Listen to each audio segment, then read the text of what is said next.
Merci. Merci Nabino surtout Wandeko. Merci Nabik Dangonga. Vous avez belé. Vous avez Nabino. Vous avez un rendez-vous. Il y a semaine. Juste de clôturer Kabongo. Actualité, il y a semaine de lundi. Ti samedi, tu fais le binon de la Bobolanda. Makambo et Salama qui pendant une semaine. Donc, chaque samedi à 21h40 à CBS. Et puis lundi à 7h.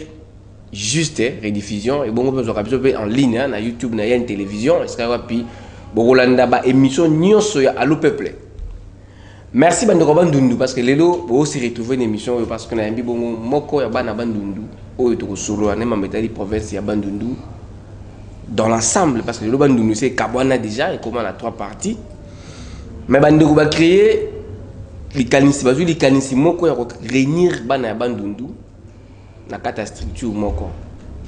To koyeba yango na bino soki ezali politique, to ezali apolitique. Na un vice-président de AGB, mon amboka, Steka, on appelle ça Mbote. Mbote est journaliste. Babenga Bluming Bampangi. Merci Mpangi. Mbote n'a rien Mpangi. Mpangi, ne va me sana kubenga bango parce que AGB zali structure autour de gouvernement ensemble na bino. Tu vois ce que ça dit, mais bango dans un slogan moi benga Mpangi. Donc il veut dire Ndeko. C'est au bar Ndeko, bango benga Mpangi. Les autres solo la marambitali AGB na Mozindo pendant quelques minutes et puis tu recoutes dans les détails la province à Grabandundu pour toi Grabandundu dans l'ensemble de la lobby na nyo surtout na kwango kulu maindo mais on tout ça là bongo Grabandundu la difficulté pendant Bandundu za la Bandundu na oh tout Bandundu zo comme bana mais les Bandundu zo se retrouver wapi ndeko na jongi pa na yo avenir du Grabandundu AGB. Merci Mengi pour la parole. L'ingénieur on a se présenté bien. Ngai Nazali, monsieur Kapai Kindambo Kanta Stella Abel. Nazali, vice-président AGB et fondateur de AGB. Alors, avant Naloba, parce que na minitoyo, AGB Bazana Matanga, Tozoko Kunda, maman ya Moko ya AGB na Kombo ya comité directeur ya AGB. Pour présenter ma condoléance na biso, na famille ya CGA na biso. Doudou Ibola. Paix à l'âme de notre très chère maman. Nzambe abatte la moli mona ici kezali. Merci mingi pour na ezaki message et sengela ki topé ça pour na bande émission pour na honorer quand même mémoire parce que la minute so baza okunda yi. OK. Merci. Mutuna liboso zalibo. AGB Elimoduni. AGB Elinkoloba avenue du Grand Bandundu. Tant que tozoloba avenir si tu as censé comprendre avenir, ils ont prôné Maramebele na kati. Balo baga venir te soko tali lobité. Balo baga venir te soko tali ozongi simate.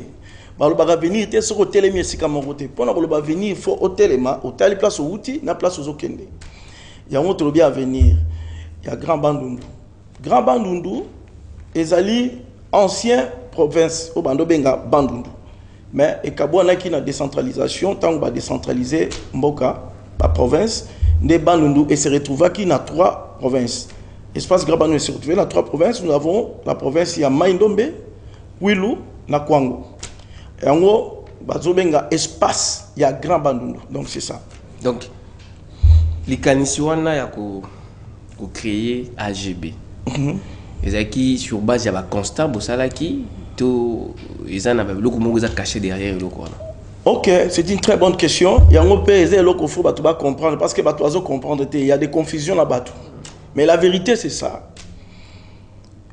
Tant où basali décentralisation, ba quatre provinces, grande province, ngai personnellement na sala qui tourner à grande province parce que na zappé opérateur il y a développement donc na tourner qui grande province na mona qui ba difficulté ça ébélé. Alors Nayaki faut comprendre que non, la politique est divisée Grand Bandundu. Politique, Ndebomi, Grand Bandundu. Bandundu ont développé T. Suite, il y a tourné dans celle qui a constaté Bamakamu ebele, banzele zate, bana bazotanga na brique.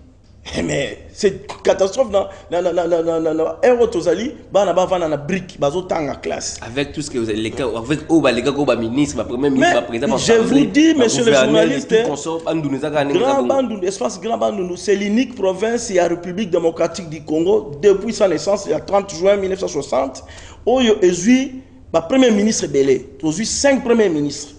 Na kokotanga bango, ce qui au permet. tout va bien. Tu as na singa ou John Tubengwanke bazali, mbuta mbote langue. Tu as na Boboli Kolokonga, paix à son âme. Tu as na Antoine Gizenga Fungi, paix à son âme. Tu as na Adolphe Muzito, il est encore vivant, mbuta mpangi, mbote langue.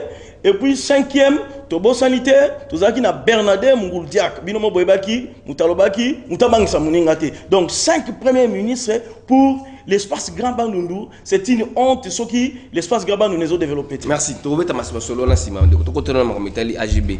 Alors, tant que vous constat, il tamboula ko le tamboula tous les 3 provinces, on a constat, remarqué qui m'a mis ce qui au Zunginchasa. Ndé bo senga bo fan d'abo crier. Alors, et l'on compensé pour ça qui est l'espace Graban, nous constatons qu'il n'a venu à pouvoir, il y a Mpangi, Félix Antoine Tshisekedi Chilombo, tu remarques que l'on moko, moi tribalisme kotari ming in espace Graban. Tu as qui nande kunangai, président Jean-Calvin Mbweso, Lucei, tu vends tout solo là, divers, tu moni la raison, bois qui est loco, je crois, caméraman, à quoi talango. Tant que qui est loco yo, ils ont qui vraiment message moro ya tribalisme. Tout le monde a dit que tozo que na shit. Ça c'est très grave. Qu'est-ce que nous devons faire? Et tant que ba ressortissant espace Grabandundu, tout le monde dit que loco yo photo bandé ngomba la moko to longole loko wana tout ça qui réplique yango to ça là qui to combien li bana espace Grabandundu que bana biso tribalisme koko existait. Molu baza congolais, mutabandundu aza congolais. Donc loko to ça qui réplique yango wana. Alors, il y a un tinda qui tobi non et là que zozanga l'encadrement. Il faut tout ça la structure pour encadrer. Voir na biso comme à extrémité il y a peuple il y a espace Grabandundu. Raison il y a oyo to créer qui AGB yango. Voilà. Vous créez vous Mikanda, vous avez reconnu par l'État. Tozali en ordre dans l'État congolais. Mikanda na biso ezali. Tozali vraiment en ordre dans l'État. Je crois na mimi moi be chanteur Mikanda. Heureusement j'ai été souple et prudent. Tous les documents sont notariés. Voilà. Tous les statuts notariés en ordre dans l'État. Okay. Donc, tout ça est l'autre côté, tout ça est intellectuel, sans pour autant tout ça dans le soubassement juridique. Voilà. Merci. Pour Nanini, AGB. Pour Nanini, AGB, c'est une très bonne question. AGB, tout le bas qui n'est pas bandeli, est avenir du Grand Bandundu. Or, dans le bas qui bien, pour l'avenir, il faut la place au outil, place au terminal et sur Okende. Alors, biso trobi avenir pour Nanini. Total, il faut révolutionner la population et l'espace Grabandundu pour le développement de Grabandundu. Il y a un trobi avenir. Donc, tous prenez avenir à Grabandundu. Donc, les têtes pensantes, il y a l'espace Grabandundu. Na ba ndeko na biso oyo ba sala quelque chose na o ba sala te oyo ba dirigeant on a ba diriger te tous à la uni to prôner développement ya Grabandundu. Voilà, et on te dit avenir. Bit non oui zani. Bit principal, on va bien objectif clé ezali le développement de Grabandundu. Tous ali na ba objectif spécifique neti ba unité entraide tout ça ndenge de quoi kufeli to pe ko sungana et puis chose très grave. Je veux révéler quelque chose qui est choqué, mais c'est pas un journaliste. Ezali, Sokotali, Lélo na Kinshasa. Parce que Kinshasa va toyer baraté, l'ancienne province au Bando Benga, Léopoldville, Ezala qui Congo central, Kinshasa, l'espace Grabandundu. Alors Kinshasa fait partie des Grands Bandundu, l'espace Grabandundu. Il y a un moment mingi, le gouverneur, il y a province à ville à Kinshasa, oh il va bimaka, ba rappelle ko boire ali sukuna te place, ils ont ça bango pouvoir. Bazali bana ya Bandundu. Sokotali bien Congo central Bandundu, bazwaka ville à Kinshasa. Mais tala lelo, tambola na babalabala. Balé ki na biso bande ko na biso oyo baza ko tambola bazo sala commerce ambulant. O ba bengi ba siré, bana makasu, bana ngadia. Tous ces gens bana maki, tous ces gens ba porteurs, tous ces gens ba pousse-pousseurs, ba parking sur retourner azali espace Grand Bandundu. C'est choquant. Mais au retour tam so azana moi diplôme à gradué, tam so azana diplôme à licence. Mais pourquoi il fait de sales boulots comme ça? C'est pas sale boulot, on a bien un sale boulot, c'est parce qu'il n'y a pas de son métier. Mais il n'y a pas l'encadrement de ces enfants. Moi, j'ai bien biso, tout le monde a une veste, tout chapembeni, tout récupéré dans le bateau, tout quoi ça va une idéologie, parce que bah qu'on développe pas espace grabant nous pour son avenir. Ils ont se fait partir vision nabino. Ils ont la cati, tous ont travaillé déjà sur ça. La minute, ils ont plus de 10 000 récrits. Autres ont recruté, badéré, bah nous on a batamboula, on a balabala, bazan la cati, j'avais calaté boromona.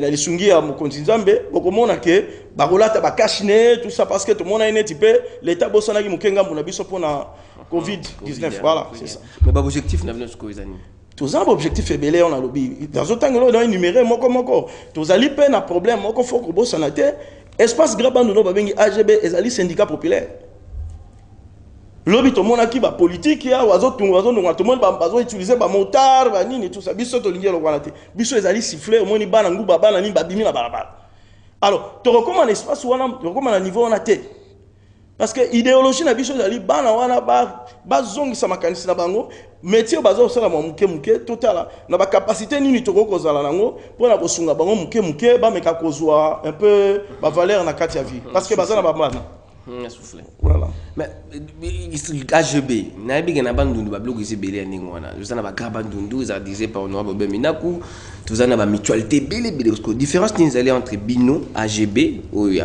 a ndeko Jean Calvin Mboesso na pesi mboto place azali na Grabandundu ils a dirigé par le roi du bandundu Beminaku non excusez ndeko journaliste au Beminaku mpangi njala njoko mbote na honorable azarwate on a bandundu les appels royauté espace grabandundu les royauté mais tu veux dire que bandundu ça non c'est lui le leader non aza leader la vérité c'est quoi c'est parmi ambila pour biso toza un symbole na biso moni le palmier l'arbre à palabre na kati ya palmier to bimisi bambila obemina bazali moko ya bambila oyo espace grabandundu ne bimisi lokola ba Fayulu lokola ba Mbosso ko dia Pwanga lokola ba Théophile Mbemba lokola ba Bernardin Nguludiaka lokola ba André Kimbuta baza bambila oyo grand bandundu abimisi alors takati na baona na oza leader est-ce que bambila balobi moko na biso za leader non biso no zali identique tozali na besoin ya muto nyonso oyo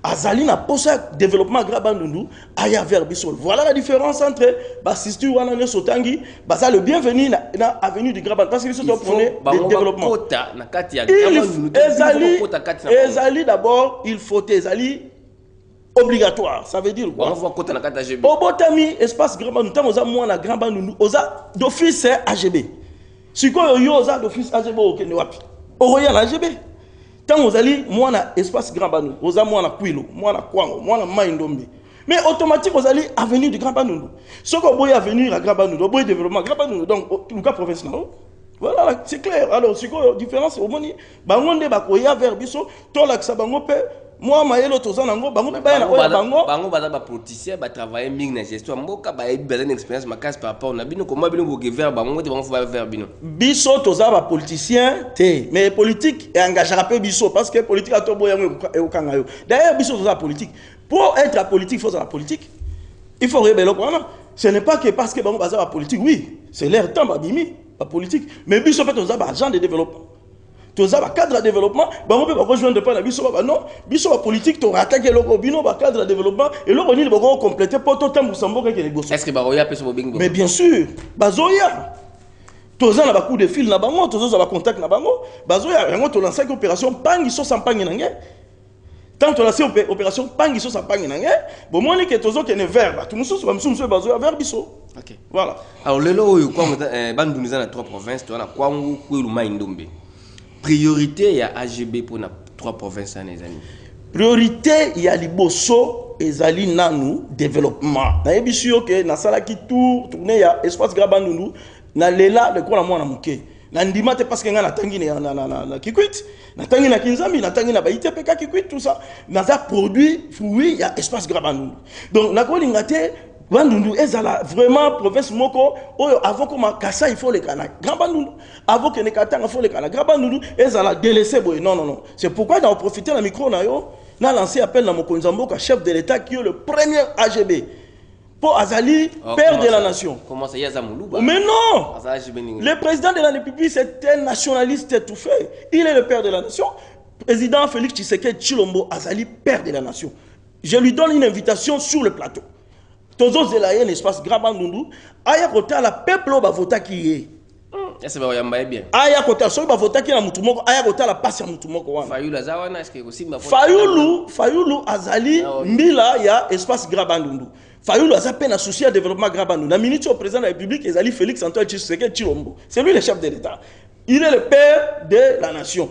Azali, premier visionnaire, oyo akoko projeté par Jalon pour le développement Grabandundu. Alors, il est le bienvenu. Tozo Zelaye, d'ailleurs, je vous dis, Tokotsa qui demande d'audience, tu expliquer pourquoi il doit venir là-bas. Mais à travers la télévision, à travers l'émission de Toko à peuple, à travers la chaîne à YouTube et la télévision, à travers CBS, chef pas quoi comprendre, tiens, il c'est la bande. Voilà, chef de Bengisu pour aller comme merci beaucoup. Mon chef de l'État, en public, il faut aller à la réalité au profond. Parce que le temps, le dirigeant beaucoup, il a quand même la sincérité et l'amour de mieux faire. Alors, si il a sali 2 ans au pouvoir, il y a la deuxième année, ça nous gêne. Alors, le quoi les autres gênés biso? Tolobi, toti kana makambo wana politique bani ko koti biso na mbilinga mbilinga. Biso tozali société civile, tozali syndicat populaire. Tolingi mokonzi mboka, Félix Antoine Tshisekedi Tshilombo aya na Bandundu. Biso tokotambusa ye n'espace Grand Bandundu AGB. Mais à comment on a pas si même na makolo, même na ndako matiti, c'est ça être parent. À comprendre que bateau yo bazonyo comment. Pourquoi? Parce que bateau belé baleki na pouvoir batikali ko penser na Grabandundu mais bazali ba fruit il y a espace Grabandundu. C'est ça notre révolte. Toujours révolté suite à l'okwana. Ce qui y a azana ba makanisa malamu, il est aussi entouré na Bandundu. Oh bazali ko directeur du cabinet. Oui, il est de notre na pesimbote na son excellence Berant Kashmir Kolongele. Na pesimbote parce que c'est quelqu'un qui a aussi les soucis de l'espace Grand Bandundu. Aza pembe na mokonzi a soufflaqué na lito ipo na développement Grand Bandundu. Alors, ONG est fonctionnaire ming na bloc ba projet. Ba financement, ba don ya libanda, ba don ba namboka, bozo sala nini siko pour vous faire vivre AGB. Merci beaucoup, c'est une très bonne question. Dans minute yo, nous avons introduit des documents dans ba instance appropriée pour tozo commissaire AGB sous forme ya chambre de commerce. Yango on a profité na micro na yo, na lancé appel na ba ressortissant no espace Grabandundu au bazali ba diaspora, bisika no so bazali ba contacter ba investisseur o ba lingi ba ya ko investir na Bandundu. Bandundu ezaka na bilanga te, Bandundu eza na diamant, Bandundu eza na pétrole, Bandundu eza na cuivre. Je vous révèle parce que to sali ba analyse to ba prospecteur ba prospecteur ba géologue ba sali ba enquête. Donc ezali na biloko wana nyonso. Alors motoko ya ko bongisa nzela te, soka mon intérêt na quantité. Donc AGB ezali petite chambre de commerce oyo tozo projeté dans l'avenir pour tous on besoin d'investisseurs wana ba peut développer espace Grabanu yango ba solom suto solona mokonza mboka to rotalise mokonzi tant to tambo so moni place pétrole ezali o moni place diamant ezali o moni place parce que tozali la cartographie mobimba ya espace Grabanu. Merci. Première partie comme ici partie AGB Sili na rentable comprendre oyo mona mboka auti ko lobala bilon latine Italie association yo avenir de Grabandundu donc la partie politique té ezali na bongo Asbel sans but lucratif. Le coup azali moi na Bandundu et puis le basa tambola déjà na 3 provinces wana ibi pas sa population ce qu'ils ali. Ah trop sani asimara motema na le boko ne atota simira motema alobika oyo loba oyo sikoyo ezama mba solo pour que tu interpeller avec conscience il y a ba leader Bandundu ba meka pe ko jetaka moi coup d'œil na province wana kwangu kwilu mai ndombe ye azali mieux placé oyo biso ya kotangela biso ba figure oyo ba sala histoire na Congo mbasa bana Bandundu. Vice-président parti ya liboso ya Asbel AGB Sili. Merci. Tozo kota mo na parti politique, pas na politique mais ming na bato ba sali na politique ba dinko ede Bandundu te. Na ngi ma mo yo la population awa ya Bandundu ya Congo mobimba wala ndayo à travers le monde. O simbaka motema bika non. O na roloba awa za makamba solo. Avant la simba motema de journaliste na roloba boye. Toza apolitique mais toza société civile na lobi toza syndicat populaire. Okay. Politique ndezo kamba biso. Okay. Donc toza na miso ya komona mato ya koyoka to apena munoko koloba so to mo likambo ezo marché te. C'est-à-dire que na minute vous appelez tout ça lokola vous allez un pied dedans la politique un pied dehors. Non, toza un pied dedans la politique te, tozali apolitique, tozali une Asbel. Mais Asbel a vivaka na ba dirigeant bazo konza biso. Parce que activité politique esengi ba benga AGB ko kota mo pe. Soki activité politique etali population oyo ya Bandundu bazo souffrir ngai na kotelema na koloba. OK. Voilà. Simba motema. Merci motema na ngai. Bosolo vraiment zolo bakeno ndengo tambola na 3 provinces wana o lela ma misu. Na lela motoke bimanga. Na lela motoke bimanga ndeko journaliste. Na ka passe. Ba place mususu na tamboli na ba risque na boatu. Nzele zate. Surtout na province ya Mai-Ndombe. Donc oyo loba eza bosolo. Bosolo. Merci motema na ngai. Merci. Motuna liboso zabo. Longa no motema papa. Merci. Pona yo na ndengo tambola na 3 provinces wana. Kwango, Kwilu, Mai-Ndombe. Omoni développement ezate. Banani bakoki kozala na blocage ya développement ya Grand Bandundu sur le plan politique. Clairement, la politique a détruit le Grand Bandundu, l'espace Grand Bandundu. Voilà, ils ont sujet tabouté. La vérité, c'est la politique. Na côté liso moi elo comme ke pour comprendre que c'est la politique. Lelo oyo motoazali motakwilu. Soki projet moko yé pona Mai-Ndombe. Akolekisa ngote soka za na place ya ba décision. Alors ba pona nini Mai-Ndombe et les kabiso liboso. Biso ne photo les kaliboso. Ils ont bloqué. Moutaza na Kwango, ainsi de suite. Donc, politique n'est bomi, développement Grand Bandundu. C'est ça la vérité. Oh, nous sommes gaza politique.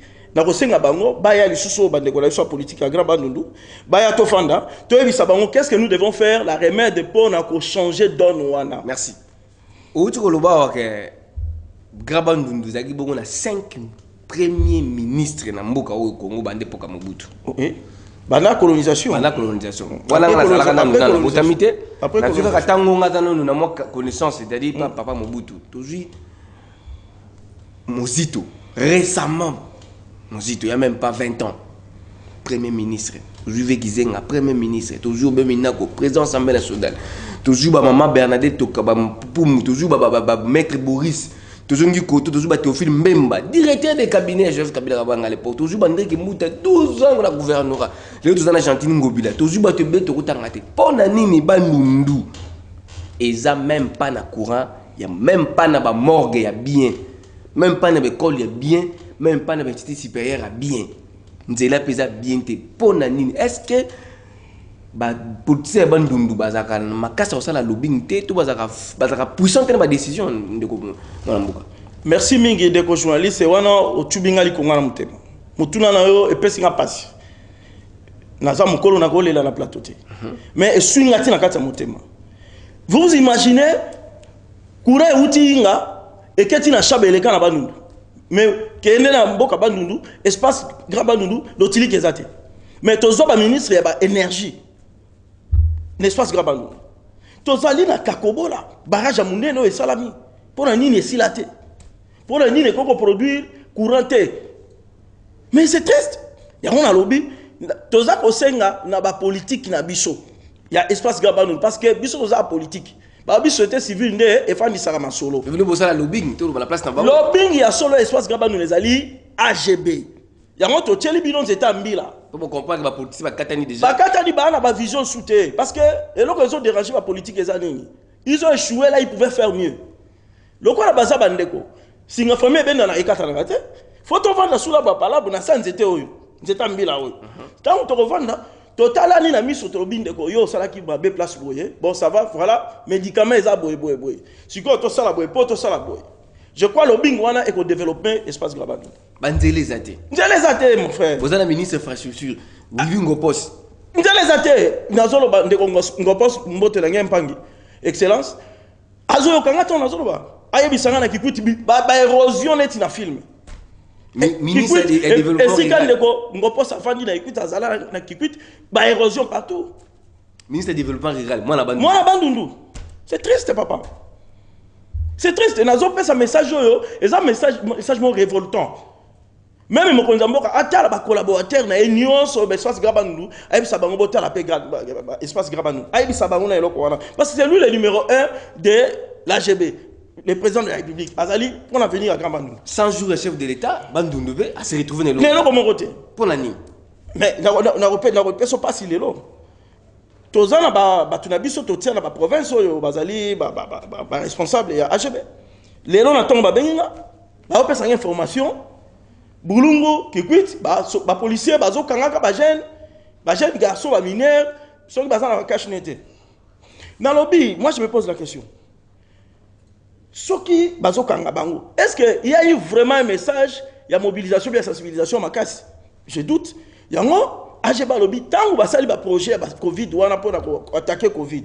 Mais pourquoi on n'a pas associé ba structure au quoi biso to que ne kosa la vulgarisation makasi pour la population et que danger moko permanent au gete biso. Lelo corona comme kokota na ba kwango na ba kwilu.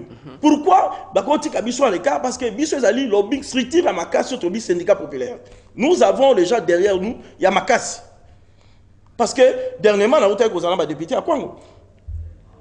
Dernièrement, on a tel ici, qu'est-ce qu'ils doivent faire? Donc, tous autres travailler la stratégie et puis la communauté, la politique, parce que ce sont eux qui nous gèrent. Baza censé, qu'est-ce qu'ils peuvent faire pour développer la grande province de Bissau. Merci, moi Namboka, en tout cas, tout le monde qui est presque malé la souka émission. Na kanta bozo yoka, ndenge nini bandeko bayaka awa pananga, ezali président lobby bazana na terme syndicat populaire. Au bezali émission au peuple, c'est-à-dire balaniti. Le pesi bango accès baloba, mais ba fingane mototé. O ya ko critiquer to critiquer. Les lots ben minaku semer des troubles à l'Assemblée nationale avec baloi na yasala ki wana azali mwana ya bandundu 100% mwana ya bandundu. Mais boki na bandundu yo kana président le batambola na 26 pour na tous les trois provinces na mona. Il est comme un long. Ce que les accords on a coulé, ils ont permis de faire ça. Ils ont foin. Et bon, on se toque na maïndombe. Ils ont musique na Kinshasa. C'est que vous habité sur les années. Ça c'est désastre. Nous allons aller na maïndombe. Il y a pas de route. Ok. Ce que vous avez na minute vous regrouper ba na bandundu, vous la conférence, vous la forum. Pour ça l'atelier pour besoin de résolution pour que soit proposer par chef de l'État directement ou bien faut bâtir un expert pour ça ce qu'on est vous allez dans mémo global aussi te préparer pour mon Konzambo étant que le premier citoyen de l'AGB de l'espace Grabandundu étant que le père de la nation. Tant que l'espace Grabandundu fait partie de la République démocratique du Congo, le président de la République son excellence Félix Antoine Tshisekedi Tshilombo Azali premier citoyen espace Grand Bandundu. Mais moi Azali, tout ça là derrière demande d'audience aux la soka yambi biso. Donc étaler ba vraie réalité et à projet la biso d'avenir, qu'est-ce que nous voulons faire pour les grands parce que tu dénoncer peignons sauter. Et pour des raisons stratégiques, qu'est-ce que nous devons faire pour to bimana gouffre oyo. Parce que ça gouffre moko boye, oyo même ba ndeko na biso bazala ki na ba décision, ba meka ko sala te peut-être nga benga ko mo envoûtement moko boye, et là on a photo longolango. Ya on a binyoso, tozo solango sous la préparable. OK. Dans cet ambiance. Entre bino, ba membre AGB, na ba ancien politicien, ba bazala redevant vers Bandundu. Entre biso, bino AGB. Na ba politicien mais na lobby e bandelia wa, et là que bomi espace Grabandundu boy développement Grabandundu ezali politique.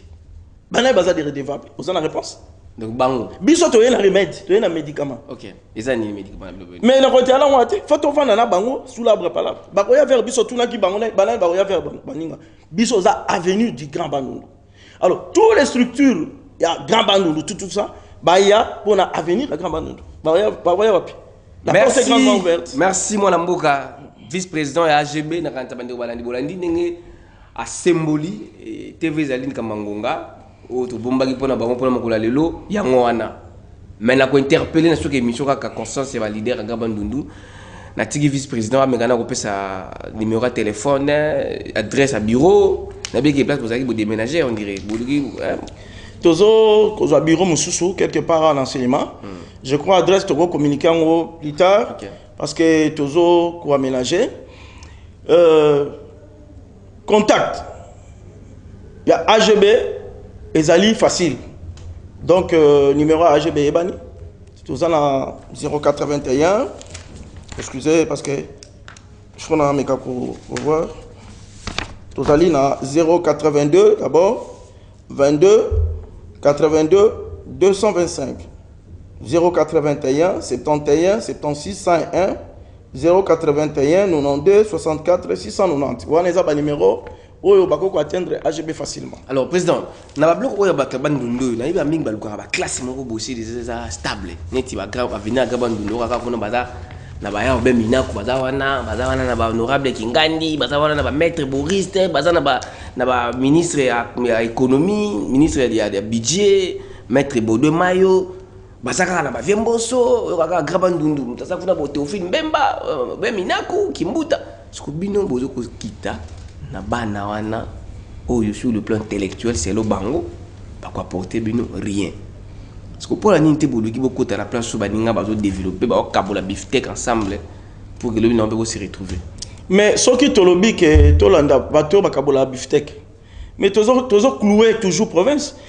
Bana o tozo lo bande ko na biso batambola ba ça ba commerce ambulant. C'est un apport d'abord sur le plan social. Ce qui to cadrer bango bien to encadrer bango bazali na apport ya munene pour na développement Grabandundu. Vous savez mingi bazali awa ebi musa basaka biloko bateka wana azala mwasi na ndako ayaki na awuti village aya wa po azwa mwa moyen akele tangi sabana na kuna ça fait partie du développement. En même temps tout ka makazo bazo benga les policiers ils sont tracassés. C'est pourquoi to benga ngo AGB za syndicat populaire. Je crois que tu as contact avec le grand chef coutumier à l'espace Grabandundu. Beaucoup de les jours à venir, qu'est-ce qui va se passer? Ndenge to bengi sagi misusu na matanga ya ndeko na biso Luki Gizenga, je crois Bolanda qui na ba etando eke to lelaki ndeko tozali na ba projet ebele ya ko redynamiser espace à Grabandundu na ba élément très efficace bazali et nous avons to trier ba to dans base efficace to pesi bango activité oyo bazo ko encadrer batu wana oyo moni batu nyonso wana to boy pe batu na biso te baza ba politique.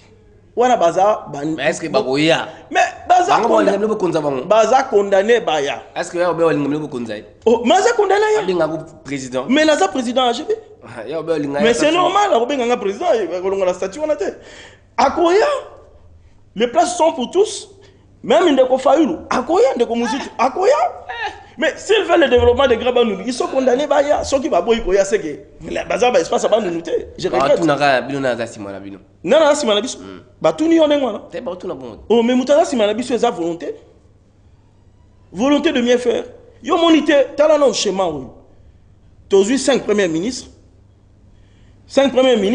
ba développer province à Grabandundu te oh basali ça va ba ministre belé ba leki ba takiza la banani tout ça ba la basa bandundu te to nini ngazala ningo. Non, le problème c'est quoi monsieur ndeko journaliste dans un schéma Hollanda on a nous important au moins que batu moko génération moko ba ye na vision mususu ba lobi nombo que ezo tumbama ezo beba ezo zonga na sima qu'est-ce que nous devons faire allez bisonne sur sangana unité nationale unité espace Grabandundu to développer Grabandundu pour son avenir est-ce que tu es pendant la vision mabe.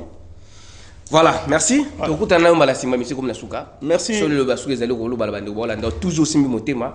Lobi bo solo avant to kabona na pona dénoncer émission. Na lobi bo solo na nyonso na uti loba wa po makambo ebele ko loba ezali. Eloko ali bo solo ngina loba na sengi na mokonzi mboka vraiment 2 ans ezoko kana pouvoir depuis ovandi na ngwende tata mokonzi tozo mona volonté de mieux faire tourner dans nos regards na Grabandundu. Vraiment, c'est important parce que quand vous prenez l'unité nationale, vous exclure Bandundu. Je crois que vous allez le moko ya malamu soki oyoki bisona nous otozala ngona mitema to fungo limité ma to yebisio na si le même jour on décidé o kenena otala bana no ya Bandundu. Mais Fayulu ba fungola mutema président Kindebo. Ndeko Fayulu azali moko ya biso Grand Bandundu na PCMBO tesika azali et je sais bien il a toujours les soucis aussi de développement de Grabandundu. Est-ce que ça rappelle un ndako na Grabandundu na? En tout cas, na yebité ce qui est gros à la kobomba na mais na tika le mona muti. Merci. Avant to kabona mona mbuka to sisi na ye. Nangina interpeller la conscience il y a ba leader ya Grabandundu. Parce que vice-président Otko Lobayango déjà atteint quelques personnalités na minute na gouvernement oyo ya Fachi. Il a fait ba 30% il y a Bandundu na kati. Quand je dis Bandundu na autant à tous les 3 provinces. Kwango ba la 2 ministres. Ministre à pêche et élevage, na ministre à affaires coutumières. Maïndombe, figure emblématique au Toyebi, vice-ministre à la santé, Adam Maïndombe. Maître Bodo Mayo excellence Adam Maïndombe. Kwilu, oh ba figure emblématique au Toyebi, on a d'autant à Msusu ba bimwa c'est peut-être Toyebi bangote. Willing Opos, vice-premier ministre et ministre infrastructure. Azam Tabandundu. Quilo. Donc Tabandundu dans l'ensemble. Quilo. Ministre des Transports. Tabandundu. Ministre du Développement Rural. Gimi Koulou. Gimi Koulou, tu as ministre Banda. Lelo Oyo Bandundu. Tu as Koulou, peut-être Moussika. Kenge Kaza à 275 km de Kinshasa. Kouré Zate. Bah député, parce que mon a pas si voyage à Tongo, me dit pour qu'on a SNEL. Bah le fou comme la déjà SNEL, tu vas tirer mon courant. À député. Tongo me dit pour qu'on n'a pas déjà à FPI pour financer projet pour courir quota. Sony. Nalasi passage Jandeko. Nabiso vice-président AGB et qu'on interpellé avec conscience il y a Batabandou. Il faut beau sangana. Bo sangana bo trouver solution le monde bandeko bo tala par quelle manière pour kota développement na province nabino ba province nabino oyo mutuna muteska uta allo peuple zade mission na mutu tout oya mona za makamba koloba aya numéro affiché benga biso partout ce que yo ami tokoya pour que tout beta masolo ya yo ya province na yo ya Congo ya intérêt général en tout cas tout le monde a mbalasima so kinta mabateli biso na oui on va comme na lingai kaka na saluer comité directeur nyonso ya avenir à Grand Bandundu, principalement président Jean-Calvin Boissolo CI. Na sengi vraiment na bana Bandundu nyonso to soutenir, to za la mitu, to se soutenir main dans la main et puis to soutenir comité directeur oyo ezo bunda butu moi pour na s'en sortir na sous-développement to za na un espace Grand Bandundu. Merci l'équipe technique qui a accompagné ngai na moni bongo ndeko Gile Mayamba na moni ndeko na ngai ko to za limbote na moni bongo coordonnateur Monsieur Merveille Maemba pour la confiance au PC à le peuple. Chaque samedi 21h40 7h juste tout le monde a bon on a CBS tout à l'heure. Bon quand tu peux il y a internet vous bêtez kaka et il y a une télévision pour vous avez émission nyonso pour que vous ayez toujours informé tout le monde a bon balasima ceux qui n'ont pas télévision na moto mon sous. Merci.